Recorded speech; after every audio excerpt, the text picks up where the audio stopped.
साद इब्ने मुआज रज़ी अल्लाह ताला अन्हु, ये मोहम्मद रसूलुल्लाह के सहाबी हैं, अंसार में से हैं। इनको खंदक में ज़ख्म लगा, खून बहने लगा। इन्होंने दुआ की, अल्लाह मेरी कौम ने, बनु कुरैज़ा ने मोहम्मद रसूलुल्लाह से गद्दारी की है सल्लल्लाहु अलैहि वसल्लम, जब तक इनका अंजाम न देख लूँ अल्लाह मुझे मौत न देना। ये खून रुक गया। अल्लाह के नबी सल्लल्लाहु अलैहि वसल्लम ने तीमारदारी के लिए मुआज़ का खैमा, साद बिन मुआज़ का खैमा मस्जिद नबवी में लगवा दिया कि मैं आते जाते तीमारदारी करूं। फिर क्या हुआ, मुआज़ रज़ी अल्लाह अन्हु को अल्लाह ने ज़िंदगी दी। अल्लाह के नबी ने कुरैज़ा का घेराव किया। उन्होंने कहा हमारा फैसला साद इब्ने मुआज़ को करने दो।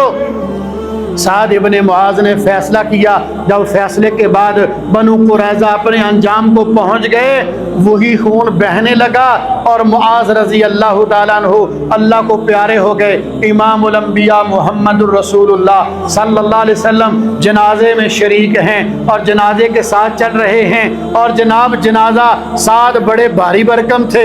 लोगों ने कहा जनाजा बड़ा हल्का है, और कहा अल्लाह के रसूल सल्लल्लाहु अलैहि वसल्लम ने कि साद के जनाजे में 70,000 आसमान के फरिश्ते शरीक हैं। ये साद इब्ने मुआज़ है। ज़रा सुनिए तवज्जो से, इमामुल अंबिया मुहम्मदुर रसूलुल्लाह सल्लल्लाहु अलैहि वसल्लम जनाजा पढ़ा रहे हैं और उसके बाद कब्र पे जब तदफीन की गई, अल्लाह के नबी ने दुआ फरमाना थी, आप कब्र पर मौजूद हैं।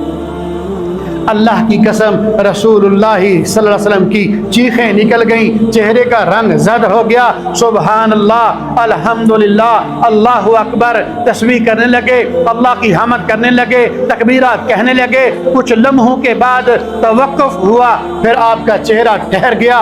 लोगों ने कहा अल्लाह के रसूल क्या हुआ? आज तो अजीब माजरा देखा। कहा लोगों, कब्र ने साद को दबा दिया था।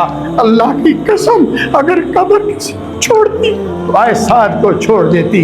मेरी तस्बीहात की वजह से, तकबीरात की वजह से फिर कब्र ने साद को छोड़ दिया। ये मुहम्मदुर रसूलुल्लाह का सहाबी है। जिंदगी की आखिरी सांस तक मेरे नबी से वफा निभा रहा है।